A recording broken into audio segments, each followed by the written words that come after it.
Tu comprends que non, parce que les députés, tu votes à Bangote. Parce que ça, tu comprends que bon, parce que les députés, tu votes à Bangote. Parce que les députés, tu votes à Bangote, le peuple vote à Bangote. Ndambu baza na kati awa. Bakota ki na bango. Mais baba yaki wana te. Nde baba zaki ba vota ki bango na proclamation ndenge ba ngoimulu ndenge mutu na bango chaki bango wana. Ndenge c'est qui là nanga chaka bango. Parce que les députés to voter bango te. Bango mo pe ba iba voter bango te ba fani na ndako. Ezala tamu mwamba. Ezala Janine Mabundu. Tu vas rappeler nationalité na bango te, tu vas rappeler position na bango te. Isangai. Baloba boy, en cas de crise, ba ko dissoudre le parlement. Mais le président a provoqué crise té. Crise bango monde va provoquer crise. Parce que donc on appelle le président. Ko dissoudre le parlement le président, ngala sengyo pardon, ko dissoudre bango te. On l'a yembi devant il y a 5 dissolution. Non, dissolution na peuple congolais yembi kasi biso to le peuple te. Donc to la session comme mususu, parce que la majorité de la katiawa. Président a nommé ka formateur. Akende akonta na kati ya misiklo ke no contrôler ayeba banani baza majorité. Donc on se retrouve IDPS na majorité. Baza majorité te bato na kati bakosa biso majorité intimidation ba majorité te. Jacques Mbadou. A minuscule eza aye. A majuscule eza plus mabule. Mais si ko ba député plus mabule abeta to la bazala ka Jacques Mbadou. Fungola misu président baza majorité te. To la ndela biloko. Buzo bezebele na kati ya misiklo bezebele. Baza majorité te to banga bango pamba. Ko dissoudre le parlement te président mais nommé ka formateur président comme la vantine de bima. Ba majorité te. Même pinga so pinga ka sende so kinani. Alela kaka ke yeme ya lobby. Kaka ne ba biso yeme bango wana. Na biloko nyonso zo leka oyo Kabila za complice ya biloko oyo. Parce que Kabila azali autorité morale na bango. Pourquoi ici bango te que non. Bokene bokota, nyonso za pour intérêt ya mboka. Pourquoi Kabila zui silence afandi? Kabila ayebi cop oyo. Yemo sénateur a pu ayepe ko assister te. Justement arrêtez. Mais to senga na Kabila, to senga na Kabila. Tomoni Obama asalaki mandat na e apema na nie afungola tambanga te. Akama ko betane tennis na e, asa ba sport na e. Est-ce que yo okoki matama na ba cheval na yo te? Okotala bangando na yo te. Kwa kuna peso ki mutalobi ki ayaka tika la convocation kota wana na kati, bakobaka na kati ngando sapata pa mande ko bima. Mama Olive to senga na conseil mobile na yo. Oko conseil pe yo pe mama Olive, o pe mapate mama zwa congé te mama. Tomoni mwasi Eduardo Santos ya apemi. Tomoni mwasi ya Obama apemi. Yo zo continuer ko sala ba action ya nani?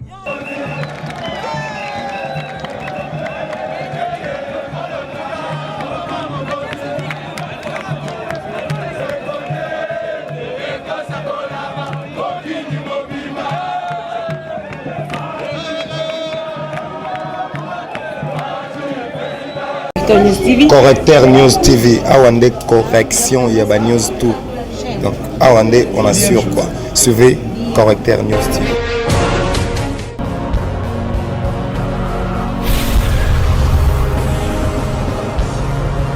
S'abonner massivement. Correcteur News avec Yemoko Crachou, la caramel. Check, c'est pas pareil. Banda, bezongela kando sala. Bande ko balandi to ko ba toujours na bino masolo yango actualité ya mokolo lelo tozalaki na kati pe to bimili banda bomoni mokonza mboka ndenge ya ye pe prestation ya serment esalami kasi komona bongo bakambi mibale kozanga to pe to benga na poto absence na bango ezala Janine Mabunda président assemblée nationale ezala Alexis Mwamba président Sénat to ko yeba te est-ce que likambo kozana simate to pe crise réalité na boele to ko tuna moko ya moyimboka azali bongo combattant il y a eu de baisse mais à couper c'est la paix masolo yango mbote ndeko. Oui, mbote mingi mama. Bande ko baye ba yo moko se présenter. Bon ngai comme na Silva Lukusa nazali membre ya IDPS na se présenter. Alors impression yo par rapport à mokolo lelo. Et ça qui débat oh FCC lobi to goyate finalement to moni bango pété. Après c'est ba kamimi balé wana. C'est crise réalité. Non. Pour la biso pour la journée lelo biso ba membre IDPS to zonga indépendance. Ah bon? Toujours pour indépendance et l'équipe même la fête c'est indépendance. C'est que fête indépendance kutu tantôt toi se prendre biso to se payer le loté. To se payer mingi parce que toza sûr na oyo loko 5 toza ne sengo mingi na oyo président Félix Tshisekedi aye pour la honorer ba juge oyo ba ko prêter serment liboso na ye. Absence mama ya ndeko lobi ndeko Mabundi. Ah pardon mais ça vient Mabundi. Ah Mabundi. Na metza comme on peut bien faire parce que c'est comme ça à peine de qu'on a bisoté. Absence ya Mabundi, absence ya Tambo Mwamba. Et le bel biso eloko moko tse. parce que na kati ya parlement na kati ya hémicycle pas kasi yoka te mama mutu aza nécessaire président bango te bango mpe banga mpe lebonga président te banga fo naka isolement na mopanzi na bango wana bakiti na escalier vide ça veut dire bango moko to comprendre que non baza badéputé oyo tovotaka bango te parce que ça to comprendre que bon baza badéputé biso tovotaka bango te parce que badéputé tovotaka bon peuple avota bango ndambo baza na kati awa bakotaki na bango mais baba bayaki wana te nde baba bazalaki bavotaki bango na proclamation ndenge ngoimulu ndenge mutu na bango atiaki bango wana ndenge c'est qui là nanga atiaka bango baza badéputé tovotaka bango te bango mo mpe bayebi bavote bango te bafani na ndako ezala Tambwe Mwamba ezala Janine Mabunda toyebaka mpe nationalité na bango te toyebaka mpe position na bango te non oui baza bacongolais lokola Obama aza Kenya ye pe atikala citoyen américain oui na sens wana parce que so tolandi bien Tambwe Mwamba atanga classe moko awa te abanda na Burundi te asisi na Burundi tolandi Mabundi c'est comme si général Maele nde bayaka na ye esika bazwaka ye kuna soki na Rwanda soki wapi mpe babisengema so wapi bakenda kobokola kuna babokola na Équateur bakomalasa biso bizali na bango tokomotimela ba moko ke eloko bozosala biso mpe toke découvrir d'origine na bino place bouta alors Tambwe Mwamba ye azwi kombo ya Tambwe Mwamba mais aza na vrai kombo na ye kombo na ta tozomona tozokaka kombo ya baluba bauti na Kasai mais nde c'est faux Tambwe Mwamba mingi tokuta na Kasai mais so tolandi toyebisi Tambwe Mwamba ala sabiso ata village nemo na Kasai kuna eza te so tolakisi Mabundi ala sabiso village na kuna na Kasai na Équateur eza te mais akola nde na maboko ya bato alors totiki na biso bino neti président Félix Tshisekedi azalaki wana cérémonie esili eleki kitokos yebisa ngai baloba boye en cas de crise bakodissoudre le parlement mais président a provoqué crise te crise bango monde a provoqué crise tokosenga mpe na président kodissoudre le parlement oyo président ngai nasengi yo pardon kodissoudre yango te non dissolution wana peuple congolais ayembi kasi biso zitoka ya peuple te toki tolase so eloko mosusu bazaka majorité te na kati awa président anomeka formateur akende akota na kati ya misiklo akende contrôle ayeba banani baza majorité tokose retrouve idps naza majorité baza majorité te bato wana na kati bakosa biso majorité ya intimidation baza majorité te président kodissoudre parlement o te yo tinda kaka formateur ayawa nome kaka formateur aya président baréalité kobima awa baconfusion eza awa ya ba-aa ba-a minuscule ba-a majuscule eza na kati awa babebe neti ba-a minuscule ya Pius Mabiulu aza na député te eza na ipso si 24 député azala bango bazalaka badéputé ya gouverneur oyo akufa na oyo biso bandu oyo ya bakongo nani oyo akufa Jacques Mbadu a minuscule eza ye a majuscule eza Pius Mabiulu mais sikoyo badéputé oyo Pius Mabiulu oyo abeta tolo ye bazalaka Jacques Mbadu fungola misu président baza majorité te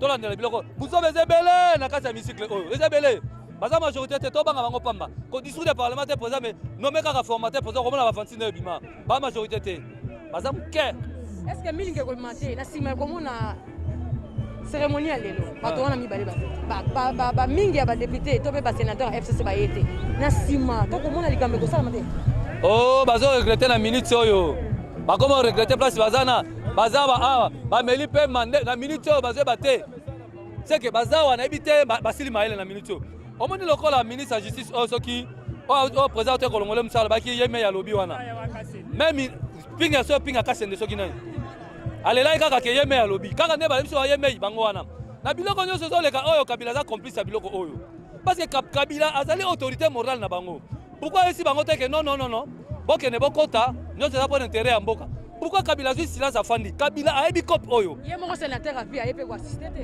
justement aye te mais tokosenga na Kabila tosenga na yo Kabila tomoni Obama asalaki mandat na ye apema na nye afungolaka ta mbanga te akoma kobeta ne tennis na ye asala basport na ye est-ce que yo okokima ta mwana bacheval na yo te okoki otala bangando na yo te po kuna mpe soki moto alobiki ayaka otikela convocation akota kuna na kati bakobwake na kati ya ngando sapato apamba nde kobima mama Olive tozosenga na conseil mobile na yo okokose mpe yo mpe mama Olive opema mpa te mama zwa congé te mama tomoni mwasi ya Eduardo Santos ya apemi tomoni mwasi ya Obama apemi yo ozokontinue kosalaka oyo baaction ya nani mposa nango mpe nini mama 18 ans oyo osalaki nini osali eloko te lelo oyo tokomona okomi komema bana baorphelin otama na mukongo kaka ba ofele oyo Kabila bomisa bango na ba guerre ba kufa batikala ba ofele lelo kyo mema bana bango namoni lisusu muto soki oyo Janet oyo ndeko ya Kabila oyo lipasa nae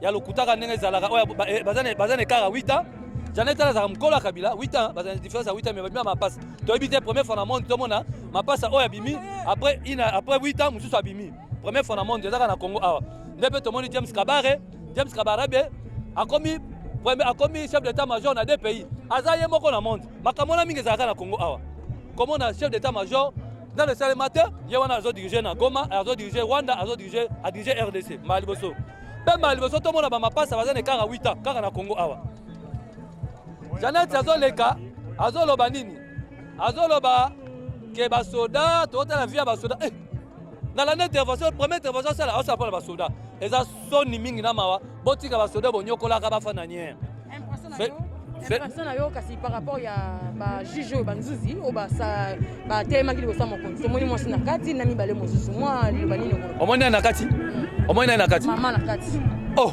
mais wana mwasi mokonzi première dame fois za la première mobile na banzuzi o ba telemi bosa mokonzi kwa kokata omoni moko mwasi na kati kasi yango président lobite bozolo ba nini boningaka to za parité yango apeti mama basi pe baza maela basi baza bazobata yo telemi zo mwa mwasi zo mwa mbali mituno za kotuna musala ozo sala eza mibale belé o baza FCC ba buriki na bazobala ba kokosala ngote FCC ba fandi wana kaka mama Moïbi elo ba sepela na Kabila parce que Kabila comme si bango ba millionnaire comme si ba milliardaire yango tile elo ba sepela na Kabila parce que et pas Kabila ba yiba ba mona penza zoba pourquoi lelo mutu loka Kabila azi ba professeur universitaire comme si ba zoba ba professeur ba comme ba zoba yango il faut pas comprendre les politiques ya Félix il faut za mutamaele eza soko za mutamaele o mene to fandi ba mutamaele ne baza azoba za ate ba mutamaele bazo comprendre les politiques ya Félix mais ba zoba bazo comprendre nango te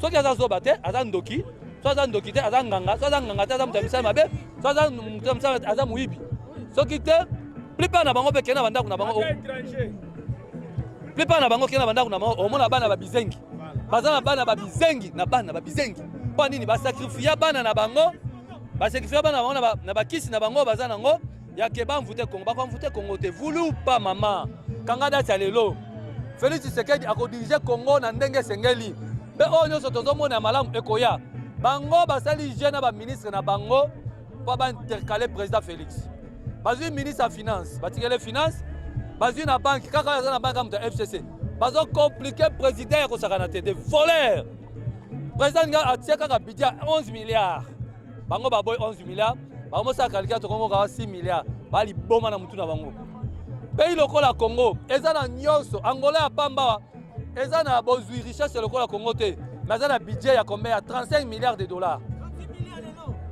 biso a autorisation 6 milliards bandoki et pourtant na capacité à mboka oyo le président qui a voté pour budget 30 milliards. Quel est le sort réservé pour la Mabunda dans l'extrême moment surtout les députés là la FCC. Mais maman sort na bango zanini toi pe na besoin na bango te sort na bango tozo comprendre te tant bakoya baba président nini baba loba nini toza na posa na bango ta mukete so ba kende ba yebisaki bango epa ya Jean-Marc Kabundi boye abi ba yokola konanje parce que net bazo ko konanje te boatu e baluki na minute to boatu e baluki tozo ba te sauf occupé oya ko keno kanga konga sika au moins konga sika nde chola kanebala yo kanisa kyo kanga konga sika se sauver ndo konga sika dindisi yo bois de sauvetage ezalité bango ba mona ki lokola keno ba faire ba dindisi Jean-Marc Kabundi ndoka Jean-Marc Kabundi mono grand nageur ba beti boatu e baluki anager papa bimisko libanda sans sauvetage anager sans sauvetage akomo tala bango bazo mela mai na minute mama na minute oyo boîte baluki bazo mela mai.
soutenir mokonzi ya mboka mpona vision na ye ekende liboso répondre à la prestation à serment à 3 juges à la Cour constitutionnelle. Pour total nini cérémonie nini ekoleka le mukolo lelo. Papa, na minute na émission ke bango bakanisi ke lokola balobi ke na violer constitution akoya te. Na minute aza na palais du peuple kalate tozo mona ne bato prêter serment mabunda na tambo mwamba soki baza na TV batala ngo aparisi na TV bamona biloko mboka ndenga do salama ozolanda soki yo boy fati kata braza awa tamboka Congo biso trava na Congo mabunda na tambo mwamba mabunda banda botama azaka minyoto nenga dana na evite so tokotie wapi tokombola bango nyonso état de droit balobaki o balukaki yango yo état teke yo oyiba mbongo biso tobetela maboko te moke ekomi ya mbongo moke ekomi ya état de droit soko Mboka wanda mboka eza ma justice o etali justice wala etali justice donc biso toza bati ya INC donc toyeko soutenir mokonza mboka na ba action na ye donc o etali mamba kamera soki nini wana mais tokanisa bo kabonit te to kabonit te toza ensemble toujours balobi eza makambo sisa koleka na tozobeta hymne du parti allez tobeta hymne du parti union pour la démocratie et le progrès social. Ça n'impacte mon côté. Aza invité. Yo invité mutu na fête na yo ayete. Ça dit au conseil makambo na yo na oyo ba ye nde situation qui se fait. La salle est archi comble. Place ezate na kati. Ceux qui va député FCC bayaki, ba sénateur FCC bayaki. Boko ko za place wapi parce que sikoyo biso toza tozangi place ya kokota. Bango pe ceux qui bayaki. Boko ko fanda wapi. Il faudrait toujours batika na ndako poto la kiseke Félix Fati Beton aza homme du peuple. Hein? Fati c'est l'homme du peuple. Place nyo sa le kaka atika kaka bilembo. Nazo lancer message na FCC bayebete. Félix Azamouane Etienne Kisekedi. Etienne Kisekedi n'est pas n'importe qui dans ce monde. Abundisa ma puissance, abundisa dictature, abundisa antivalère nyonso, pe alonga yango. Le corps Félix Azawana, nazoï se bango que Etienne Kisekedi c'est un esprit. Esprit wana tosi to meli yango, tosi to lati yango, tozati koyo kobimisa yango. Kisekedi a prêté serment dans ce pays. Le corps a l'obaki qui a prêté serment après Taki. Félix Antoine Kisekedi a l'obaki était ordonnance ou il a nommé déjà Kungwa Kumwanza. Moussou Sekozalate, ordonnance ou le cas. FCC Balobiki a violé la constitution. Le corps a nommé Baji Jouana. A l'obaki qui est Baji Jouana. Donc prêter serment. Les lois Bajij, Bazana Katia, palais du peuple. Peuple congolais, Azali. C'est pour dire que Félix n'est pas n'importe qui. Béton, et il y a ce qu'on s'accadine na béton, et qu'on s'occise et qu'on broye. C'est une machine de guerre. Toyebi somoko ko se représenter on a assisté à la prestation de serment d'abord magistrat parce qu'on ne comprend pas. La Cour constitutionnelle, les en a 3 franges. 1. Les en a quota et présidence. Donc la présidence de la Cour constitutionnelle, les en a quota. Il y a un conseil supérieur à la magistrature, il y a quota au Parlement. Pour l'instant, on avait congé la présidence. Il y a cour, il y a congé, il y a quota, il y a magistrat parce que les 2 magistrats ont été nommés à d'autres fonctions. Mais curieusement, ce n'est même pas le Parlement, mais les individus FCC, il y a une crise. Alors, nous avons représenté, nous sommes pour assister à la prestation de serment. Correcteur News TV, Awande correction, il y a News tout. Donc, Awande, on assure quoi. Suivez Correcteur News TV.